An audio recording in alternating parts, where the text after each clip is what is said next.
I'm James Beckwith, President and CEO of Five Star Bank. As a community bank, we believe that open dialogue about the issues affecting our region is vitally important. From the economy to the environment to social issues, we look forward to the conversations and hope you'll join in.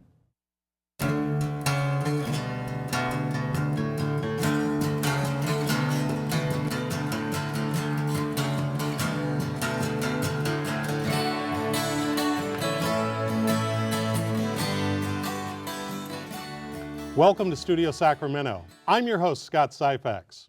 Is the future of everything green? And can green energy turn our economy into more green for our region? Green in cash, that is. Joining us today to talk about the Sacramento region's chance to become a nationwide leader in a new industry is businessman Bill Slayton, an elected member of the SMUD board since 2002. Welcome to Studio Sacramento. Bill, you're a self-described energy enthusiast. What makes you so excited? Scott, the entire energy sector across the United States is going through a transformation that is going to change the way electricity is delivered since the last 100 years. And SMUD in the Sacramento region is right at the forefront of those changes. That's why it's exciting. Well, one of the questions that many folks have is this really an industry or a bunch of unrelated startups? You know, this is hard to do. We're talking about transforming a major piece of the United States economy. Same thing in Sacramento as it is in New York or LA. And that transformation is not easy to do. But there's an added value because as we make that transformation to a more efficient energy sector, we save money for everybody. That's the payoff. Okay, and the payoff is exactly what it is that we're interested in. Most consumers want to know what is going to pay off for us other than greater expense or greater complication. Where is our payoff? So at SMUD, we just finished putting in 600,000 smart meters on every home and every business in the Sacramento area. Give us a sense of how large a scale those 6,000 meters are in terms of your service area. Well, 600,000, that's to provide energy for about 1.3 million people. 600,000 meters, right. Right. And that's about a $300 million project. We were lucky that we got a grant from the federal government. In fact, out of all the money that Department of Energy granted for smart grid, smart meter projects, we received $127 million that we're plowing into this project, and that's more money than that's 60% of the money that went to California. 60% of the money, and how does that compare nationwide? Well, there are very large utilities who got much larger grants than we did, but what the Department of Energy wanted to know, they wanted an honest broker. They wanted somebody who was going to use the money effectively, use it efficiently, and figure out how this is all going to work so that it can be replicated around the country. So we were really one of the early grants in this project, and it's allowed us to move this project forward. Well, you know, there's a lot of discussion about grants like that and the ability to create jobs. In last November's Governing Magazine, there was an article called Sacramento's Power Play, and it said, Sacramento Mayor Kevin Johnson's office estimates that a $100 million investment has the potential to stimulate another $530 million in regional economic activity, and predicts that the program will create 1,500 construction jobs. Now that's related to the commercial retrofit program that's known generally as PACE. But if you take PACE, you take the smart meter program and the like, what does that mean in terms of turning that into a sustainable sector? Well, what we're trying to do is to make the entire energy sector in Sacramento much more efficient. You know, every dollar that someone spends, whether they're a business or whether it's a homeowner, spends on an electric bill is money that's gone. It doesn't get recovered. So if we can lower that number, then we pump more money into the economy. So the jobs for this commercial PACE program, that's great. And those construction jobs will go on for a while. But the real key to this is the ongoing reduction in energy costs that allows businesses, for example, to take that extra money and invest it in hiring more people in expanding their businesses. Okay, now that is a statement that doesn't usually get communicated. Usually this is framed in sort of environmental improvements, and while all of us want an improved environment, the connection between the investments and the jobs and putting a little bit more money in the consumer's pocket isn't broadly known. And is the industry doing enough to sell itself to the taxpayers who actually have to make the investments? In my opinion, no.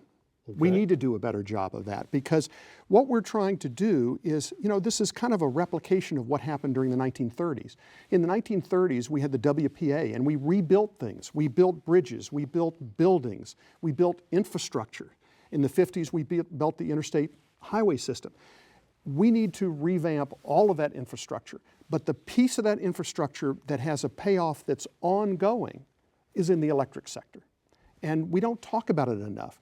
It's kind of a triple win. For example, if we move into electric transportation, and some of the grant money has gone to those kinds of projects, if we start to move in that direction, not only do we save consumers, ultimately save them money, but we end up with cleaner air, and we're a non-attainment area in Sacramento, and we end up with moving toward energy independence. So it's kind of a triple win.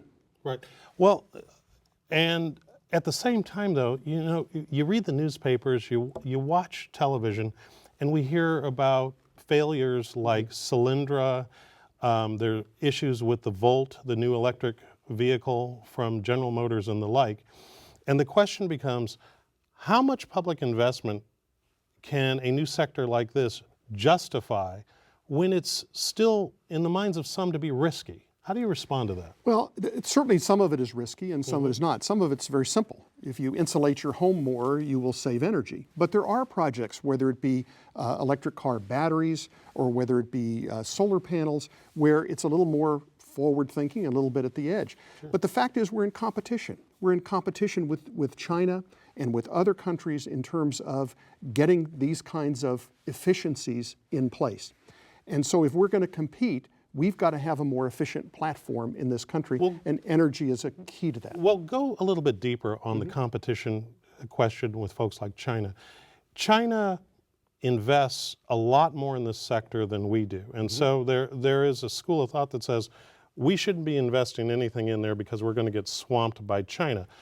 But more than just the investment for the new growth industries, this has implications on a broader level for our entire competitiveness. Can you speak to that a little bit? Well, it does, because of the cost of competing. Whatever the business model is, if you're going to reduce the cost of energy and make it more efficient, whether through solar or through wind, or you're going to do it by insulation, or you're going to do it with windows, whatever you're going to do to reduce the cost of competing, then you have a better business model that can compete. So should we just give it up and have it all be done and imported? I don't think so. I think we need to have industries here that produce some of these solutions. For example, we have 300,000 homes just in the Sacramento area that are pre-1974 construction, which means they were not subject to some of the energy efficiency measures that are state law. All of those homes, all of those business buildings need energy improvements. Those are local jobs, and there's a huge backlog of those to do. So why wouldn't we do that when the payoff goes on forever? So other than SMUD, which has really been a national leader and even an international leader on advancing this sector, what other institutions within the region are playing a role to help support the development of this new industry? Well, for example, in our grants, and we've received the $127 million and about another $35 million in grants. All of these came from the Department of Energy through various, either the California Energy Commission or other bodies. And we have partners for those. And so we're partnering with the state of California. We're partnering with CSU, Los Rios, the college system, and they are providing platforms for us to test things. One of the things, for example, we're testing is battery storage. You know, everybody talks about where everybody's going to have solar and wind, and we're just going to have a renewable world and be kumbaya. Right. It doesn't, if you start to, I've had 9 years to start to understand the energy sector. It is pretty complex. But the fact is, you've got to have base load power. You've got to have power that's available all the time. So that's base load power? Base load power says I can turn a switch and provide electricity. Because in the electric system, you have to balance what is produced with what's used all the time. all the time. You can't get away from that. So to that extent, you got to have base load power that you turn up when the wind doesn't blow. Right. You turn up when the sun doesn't shine. When the sun comes out, you got to be able to turn it down so that the whole system is balanced. Now, what can make us able to have more renewable energy is the ability to store electricity. Well, how do you store it? Well, one method we have, everybody has a cell phone, it's a battery that's in the cell phone, right? So that stores energy. But to do that at a utility scale, at a scale large, that technology is not quite there yet, but we are starting to see some ways of doing that. And so part of that federal money is for us to study how that will work in an electric grid. And that has significant benefits because that means we can bring more renewable energy in. Is this the thing that's called the smart grid? That is part of the smart grid. Okay. You know, for the last 100 years, we produce electricity in these big power plants. Right. And we send it over the wire to your home or your business, and you use it. And you get a bill once a month and you pay it. End of story. This is not your grandfather's electric system anymore. So where we're going today is people are putting solar systems on their roof, whether it be a home or a business. That's generating electricity. Well, what happens when there's more electricity generated than what that house is using? It comes back to the grid. Well, how are we going to manage that? Because remember, we have to balance. Well, wait a minute. Okay, so if I put a solar system on my house and I generate more energy than I need and it goes back in the system, do I get paid for that? You do, but only down at the price that we pay for energy, not the price you pay for energy, because we have all the capital costs of getting that electricity to you. So electricity is made up of two things. But I will get something. You'll get something. You'll get something. So, Okay. but you probably want to size it so you're not doing that because you don't really want to be a power plant for the rest of us. I mean, I don't think you want to make that capital investment. But what you do want to do is reduce your energy cost, and you could do that with a solar system, although solar is still very expensive compared to other sources. But the fact is, many businesses are doing it. We have large projects in Sacramento that have industrial scale solar, and it's producing energy for the grid. So we're going to start having more distributed generation throughout the Sacramento area. That's a good thing. But we got to have a grid that's capable of sensing what's going on and having it be managed. So we start with the smart meter at every endpoint, at every home and every business. So one of the things I've heard about the smart meter is that somehow with this new smart grid that I might be able to remotely, turn on the oven, take care of the lights. Can you explain what the relationship is between those things? So, in fact, part of the testing that we're doing under these grants are testing various technical solutions for giving people tools to manage their energy. So it starts with being able to see how much you're using. So now customers can go on the website at SMUD, log in, and see how much energy they're using yesterday by the hour. By the hour? By the hour. So you can kind of see, well, gee, between 6 and 8 p.m., my energy went way up. What was going on then? So you start asking yourself questions about how you were using energy. The next step is then to give some tools to start being able to manage it. And so we're testing a bunch of things. One of them is just, something that says how much you're using. So you don't have to go out and read the meter. You can actually see it on a device. You don't have to log in. You can just see it. And where we're going with this is people being able to better control their energy use. So for example, if the cost of energy is high and I give you a pricing plan that gives you a chance to participate in that differentiation in cost, then you can make some adjustments based on time. For example, Well, my question is that does that transparency in terms of knowing what I'm using and when I'm using it, is there any evidence that it changes consumer behavior? Yes, there are. There are pilots around the country that have been run, but every utility tends to want to do their own pilot, because my community is different than every other community. So everybody tends to do their own pilots. Sure. And we're doing them now, but we already know that we're going to get results. The question is design. Where do the price points need to be to get consumers to actually take action to save money? Then when you take action, it's got to be simple to do. So for example, you might want your air conditioning, your thermostat, to be able to say, well, when the price gets high, if it's air conditioning, let's raise the temperature by 1 or 2 degrees. Just have it happen. You don't have to call me, you don't have to do anything. Just have the thermostat know what the utility is doing and react with your house. So for this smart grid, I can understand how this works for new construction, whether it's new infill or new suburban construction. And I'm speaking from a residential perspective. But for those pre-1974 houses, for the majority of the housing stock within this region, how are we ever going to get there? The marketplace understands that the huge market is the existing market. So all the tools that are coming out are tools that can work in a retrofit in an existing home. For example, that thermostat that might communicate and find out what the utility is charging, that it may communicate on its own. It's maybe just switching out that thermostat. It's a 4-wire, standard thermostats are 4 wires. The new one connects just like the old one, except it has this extra intelligence in it. If you put in a dishwasher that has a little chip in it that says, I'm going to find out what the price of energy is, and you may push the button to say, run the dishwasher, and if you push it once, the dishwasher says, well, you know what? I'm going to run it at night when it's cheaper to run. But if you press the button again, it'll run right now. Okay. So you're still in control. You decide, but you might have a chance to easily take advantage of savings in energy.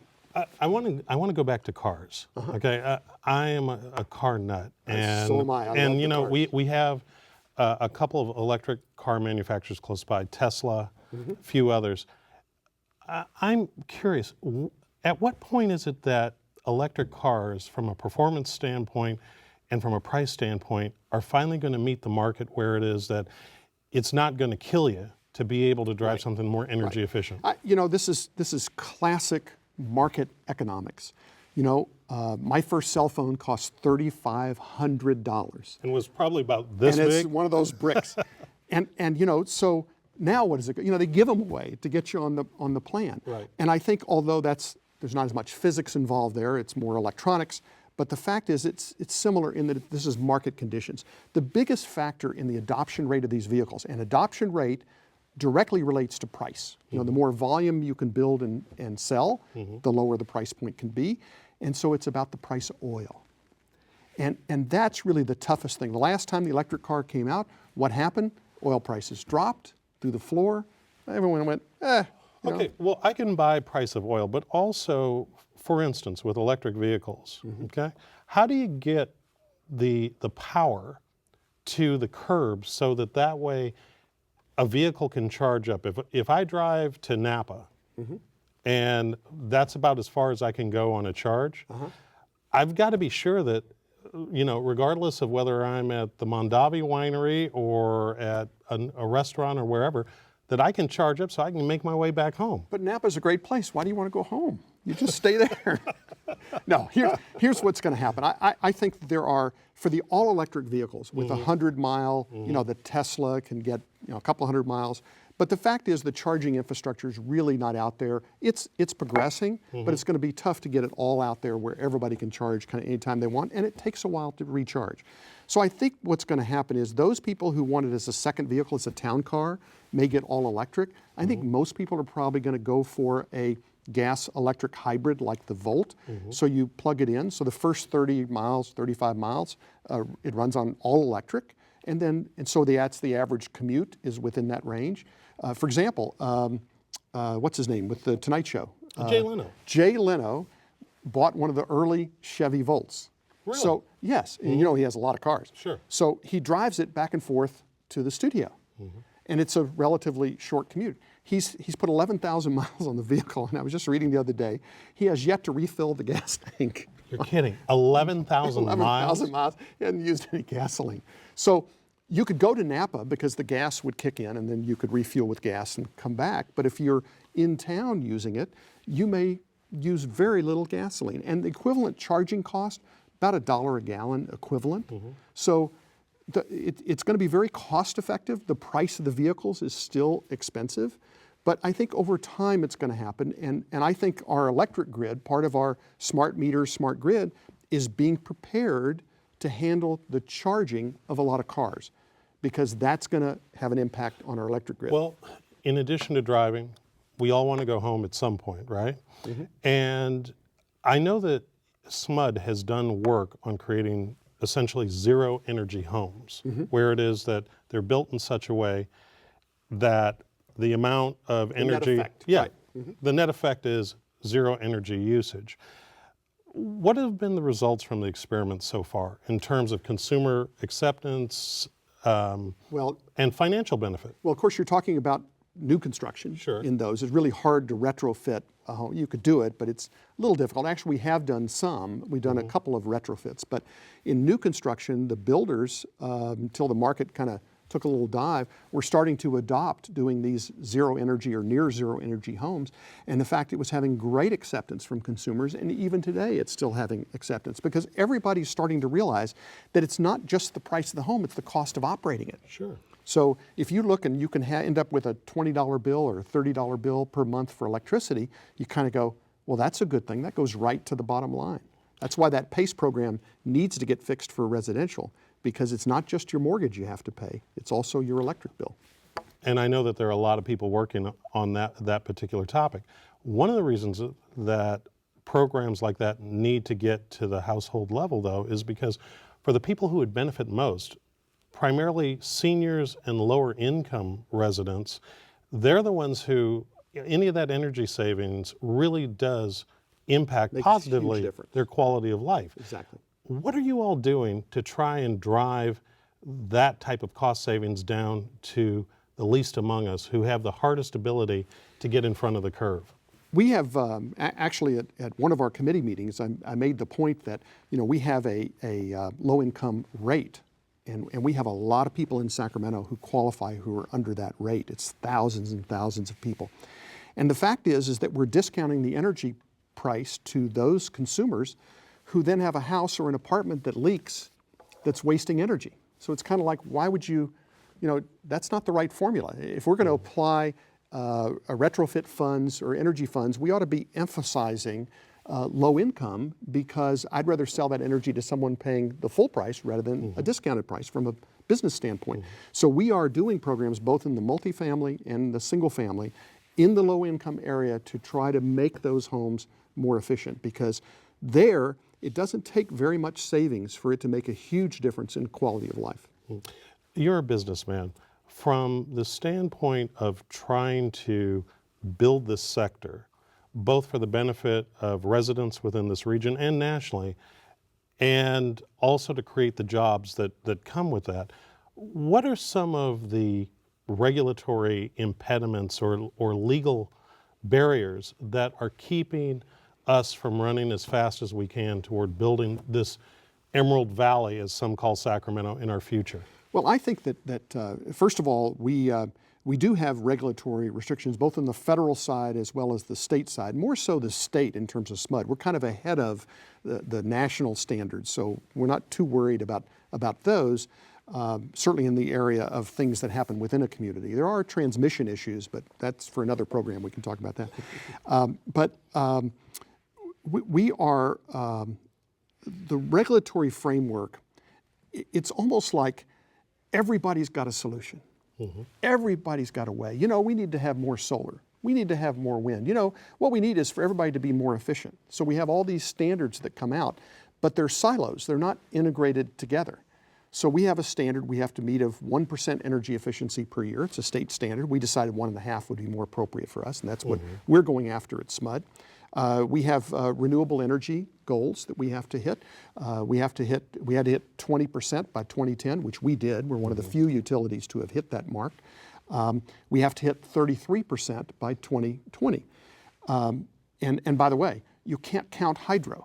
Oh, Large really? hydro doesn't count as renewable because they don't really want you to, use that to meet the standard, because they don't want to build more, dam up more rivers. And I can understand from an environmental standpoint, but it's confusing to the public. The fact is we're 43% non-carbon. If you take our renewable plus our hydro, we're about 43% now. And by 2020, we'll hopefully be over 50% non-carbon. The rest of our fuel is done with primarily natural gas. So we actually have a pretty clean portfolio in Sacramento for energy. And one of the challenges we have is, from a regulatory standpoint, regulations tend to they apply to everybody, and they tend to be written on the basis of who's doing the least job rather than who's doing the best job. So we kind of get caught up in a regulatory framework that is probably not designed to help us, and then sometimes it can be an impediment to us. So one of the things we do is we spend a lot of time down at the Capitol educating legislators and staff members on things that might have an unintended consequence. Right. And in our last 30 seconds, if there was one change in removing one of those barriers or impediments, which one do you think could be removed that would move the needle the most? And you've got about 15 seconds. Well, if I were the czar of energy, Yes. the one I would remove is to say, give me a carbon goal and let me figure out how to meet it. Whether it's energy efficiency or wind or solar, it doesn't matter. Let me figure it out. Just give me what the end result is that you want. Well said. Thank you very much, Bill, for being on our show. Well, that's our show, and thanks to our guest, Bill Slayton. There's lots of talk on television, but only a few places where the conversations matter. I'm Scott Syfax, and you've been watching Studio Sacramento. Join us next time right here on KVIE.